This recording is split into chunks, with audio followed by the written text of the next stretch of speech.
Welcome back to the TruGolf Academy. You've joined me, Jon Watts, today at Branston Golf and Country Club. I'm going to be recording this video about a big circle and a little circles. This is all about how to get your hands and the club completing the backswing at the same time to make sure you can sequence your downswing better. Stay tuned to find out more.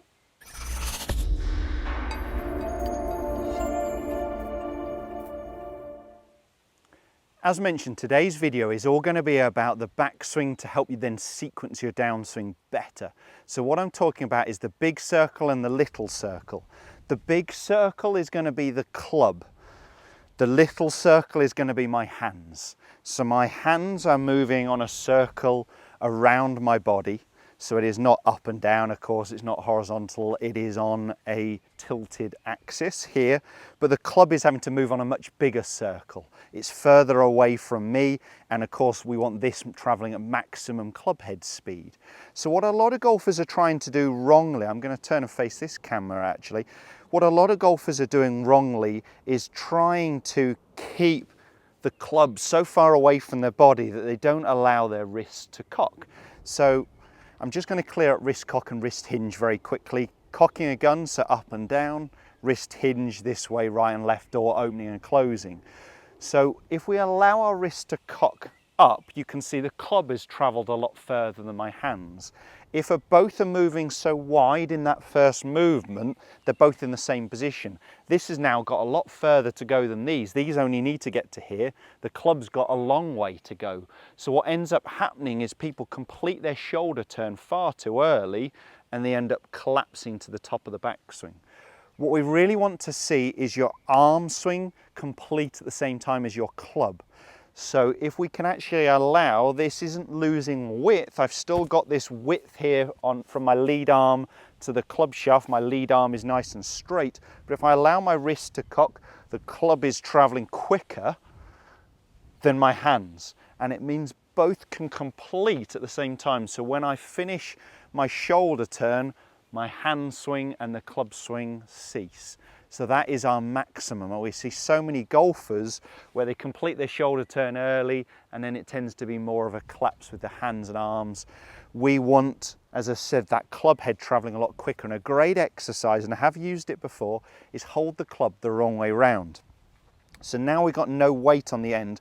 We want to feel like we flick a little bit of dirt back from the end of the club here so we can actually start to get the end of the grip moving quicker than my hands. Now if I complete my swing, you can see there's no overrun. Everything is completed at the same time that we're really looking for. So I'd like to see, by the time I'm at hands just around hip height or a little bit above belly button, I'd like to see a 90-degree angle. Now I get a lot of people then say to me, oh, I've lost width. I haven't at all.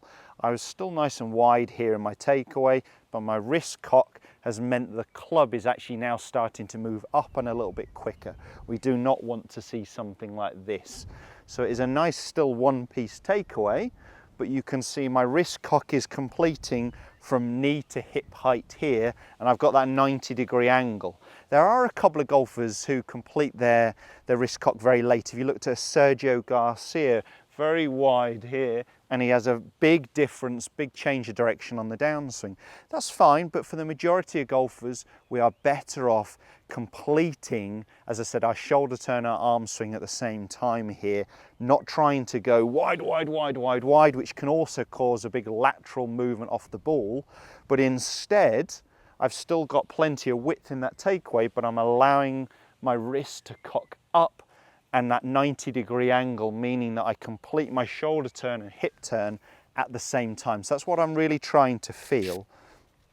If this is an issue you have, if you have got a big overrun with your swing, collapsing of the arms, breaking the wrist, chicken wing, these kind of exercises are really going to help you. Have a few practice swings again, trying to get the feeling that the big circle is moving quicker than the little circle. And everything completes at the same time. So it's a great exercise for me to then go ahead and hit one, getting that same sensation. Let's give it a whirl.